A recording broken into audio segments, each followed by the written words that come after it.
Hi, everyone. Welcome back. I wanted to share a clip with you today because I recently had the chance to serve as a speaker on a special spaces about Bitcoin and freedom with presidential candidate Robert F. Kennedy Jr., who has come out publicly as a major advocate of Bitcoin and the ability to hold it, transact in it, and self custody it without government interference. It was a fascinating conversation. I want to thank the organizer, Justin Rezvani, and the host, Scott Melker, the Wolf of All Streets, as well as my co-panelists, Mark Moss, Marty Bent, and Robert Breedlove.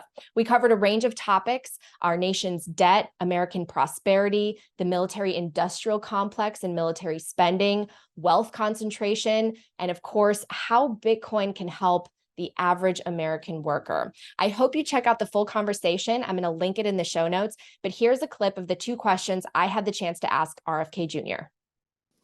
Hi, Mr. Kennedy. Natalie Brunell here. Thank you so much for answering our questions. And thank you to Scott and the other panelists.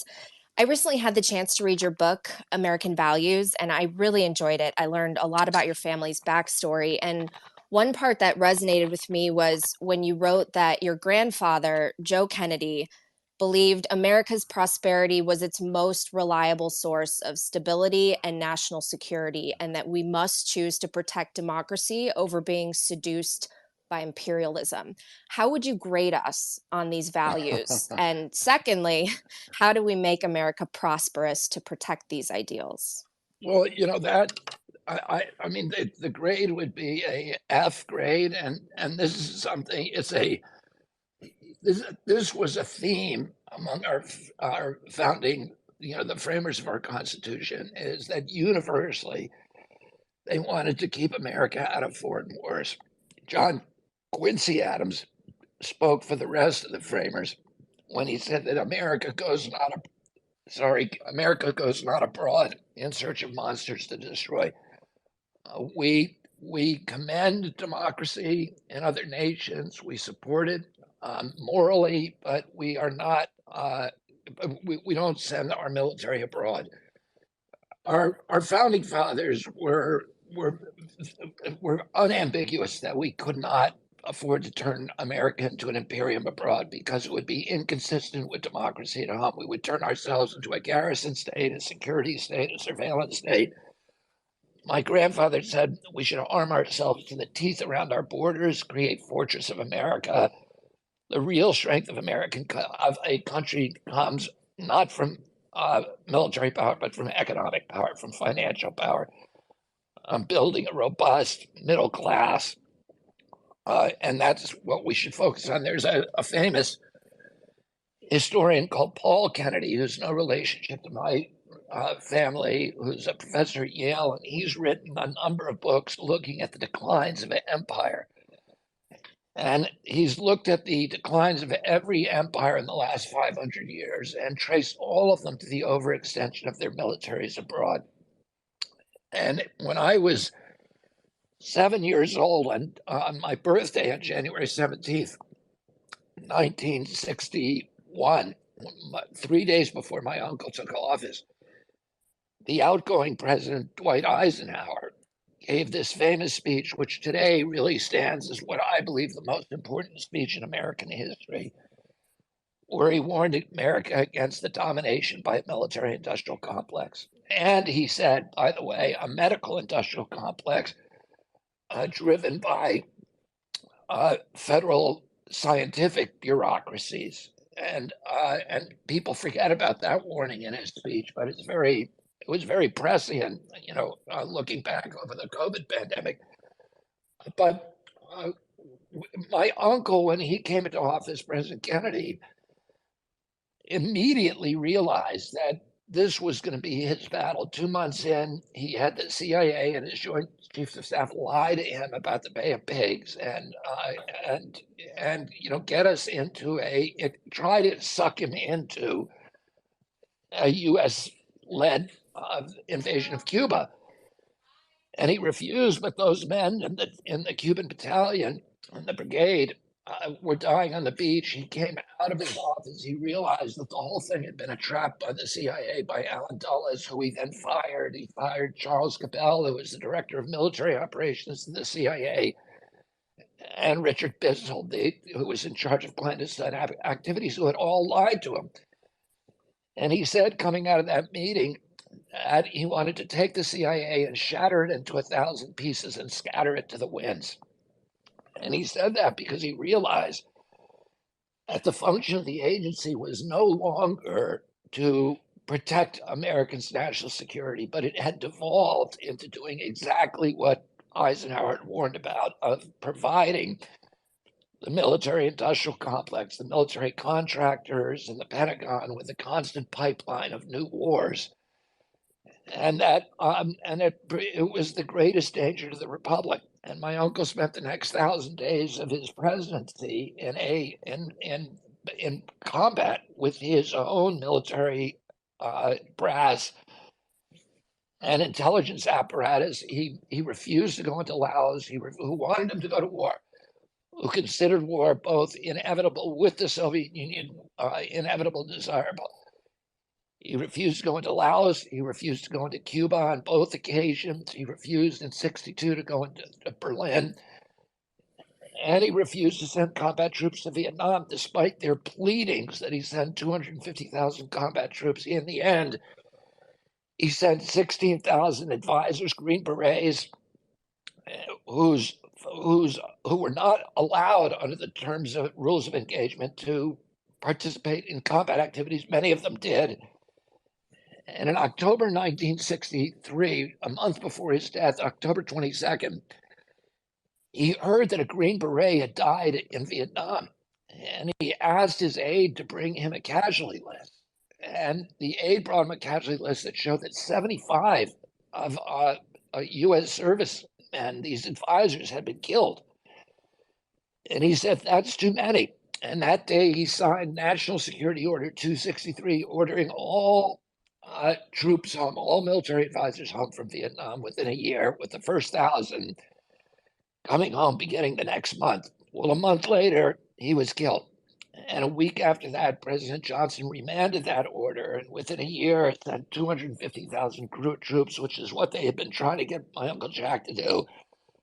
And it became an American war. And Nixon, who followed him, my father then campaigned against Johnson and the war in '68 and was killed in that campaign. Nixon then became president, sent 560,000 troops, and 56,000 never came home, including my cousin George Skako, who was killed in the Tet Offensive.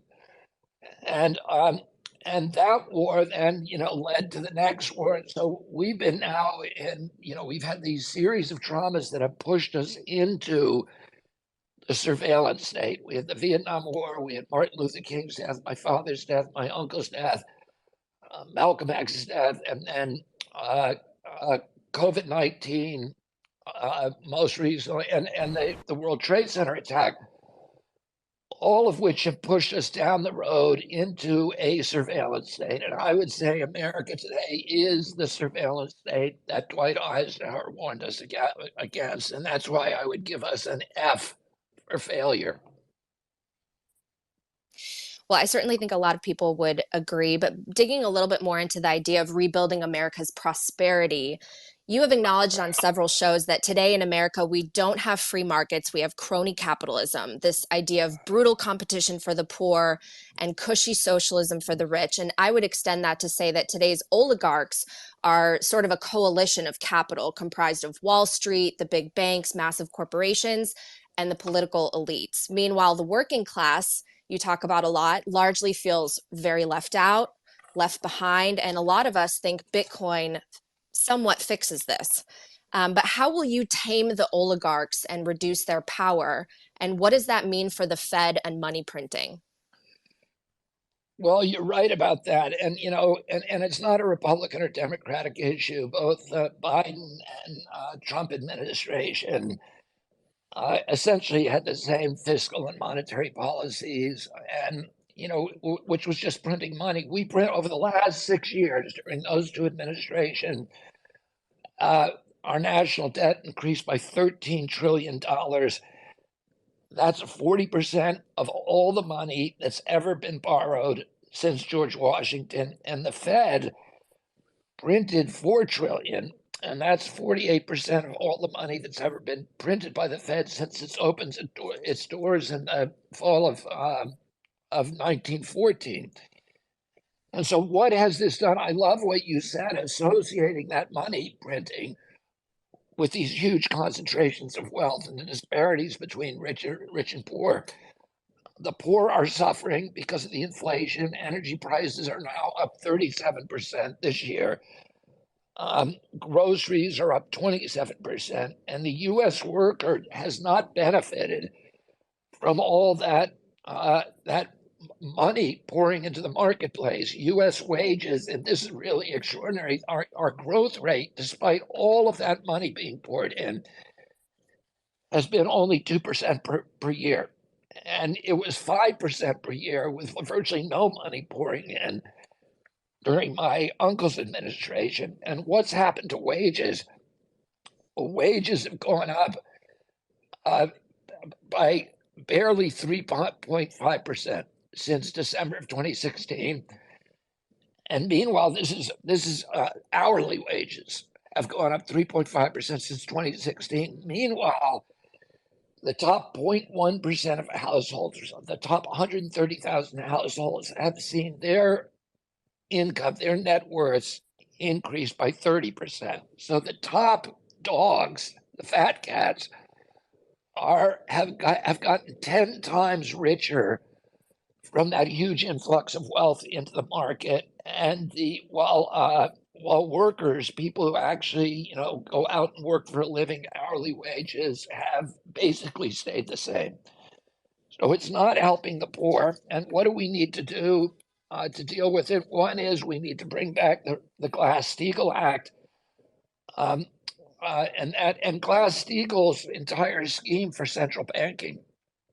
We need, the Fed is the captive of not just Wall Street, but of Washington spenders, because it erroneously attempts to manipulate the mainstream economy with low interest rates and stock market supports. We need to get the Fed out of Wall Street on a day-to-day basis. The original scheme that Glass-Steagall had was that the central bank would operate through marketplace discount windows at 12 regional banks operating as far from Wall Street as they could possibly get. And the essential purpose of that central bank was to keep commercial banking liquid. But it did so by charging market-based rates of interest and a penalty spread on the privilege of using the discount window. It wasn't susceptible to financial bubbles or Main Street inflation because it could only issue credit, central bank credit, which means to print money, of course, based on goods that were already produced. And therefore, it automatically kept the supply and demand in balance because the bank credit it enabled had to be convertible into gold on demand. Of course, we've lost that. We need to bring a lot of Glass-Steagall back, and Bitcoin is part of the process because Bitcoin allows small investors to actually have an inflation-proof currency, and that is part of the freedom. I mean, because right now anybody who uses fiat currency is at the mercy of this system, which is designed to strip mine wealth from Main Street and from the middle class and from the poor in this country and put it into the pockets of the super rich. We need to cut costs. We need to restore fiscal balance through long-term savings. And we need the first and most important and obvious thing that I'm going to do is cut the military budget, which is now about $1.3 trillion a year. If you can't cut the $300 billion to veterans, and some of the national security is less susceptible to cuts, but that will get better over time as we stop meddling abroad. But $900 billion now goes to the military. So we were told at the beginning of when the Soviet Union collapsed that we were going to get a peace dividend.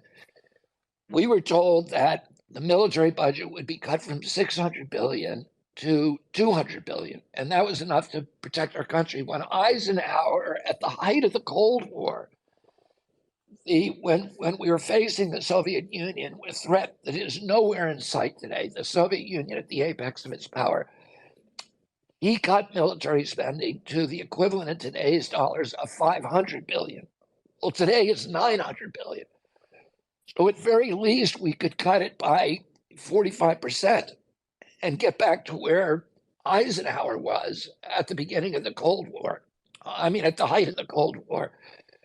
And that will save us about $4 trillion over the next 10 years. If we don't do this, we're going to increase our debt projections by 20 trillion over the next decade, on top of the 33 trillion we already have. And that torrent of red ink is going to bury future generations in impossible debts, and that'll cause interest rates to soar. And we need to reduce that by 50 and probably 75%. We can do that by money savings in reducing chronic disease in our country. We pay more for medical care, double, triple, or quadruple than Europeans pay per capita. Oh, and the reason for that is chronic disease. We went from 6% of Americans having chronic disease when I was a kid to over 55% with chronic disease today, and growing. And we need to cut that, and we can do that very quickly. We have to identify the causes. We know what they are, and we have to eliminate them. Right now, we spend $4.3 trillion a year on healthcare costs. It's so much more than anybody else in the world. We need, and 80% of that goes to chronic disease. It should be 6%. And we need to, when my uncle was president in 1960, we paid about 1/20th for healthcare of what we do today in real dollars. And a lot of that is because of the explosion of chronic disease in our country. And that, for the long term, is probably the most important thing that we can do. And it's going to be my number one priority as president. I can tell you some other ideas for cutting. Let me just add one more. The GAO, the General Accounting Office, for the last 25 years, every year produces a report about waste in government, where it identifies certain expenditures that should have expired years ago, where people are, in many cases, literally doing nothing. And yet those expenditures just get automatically renewed every year because of some, congressman's nephew has the job or whatever, for political reasons, but they're not doing our country any good. So all of those reports, every year, nothing is ever done about them. They sit on a shelf at the GAO.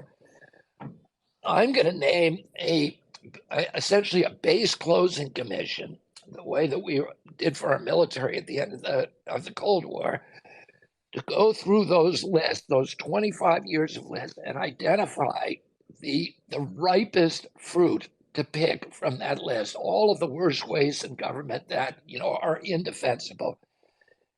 And I'm going to put all of those cuts into a single bill, and I'm going to ask Congress to do an up or down vote on them. And nobody's ever done anything like that. And I think it's the one way to really, everybody promises to cut waste, but nobody knows how to do it. And I think this is a real way that we can do this, and that we can do it very quickly. Thank you so much for watching the video version of this show. I really want to hear from you. If you have suggestions or guest recommendations, you can email me at natalie@talkingbitcoin.com. Please subscribe if you want more content, and I'll see you next time.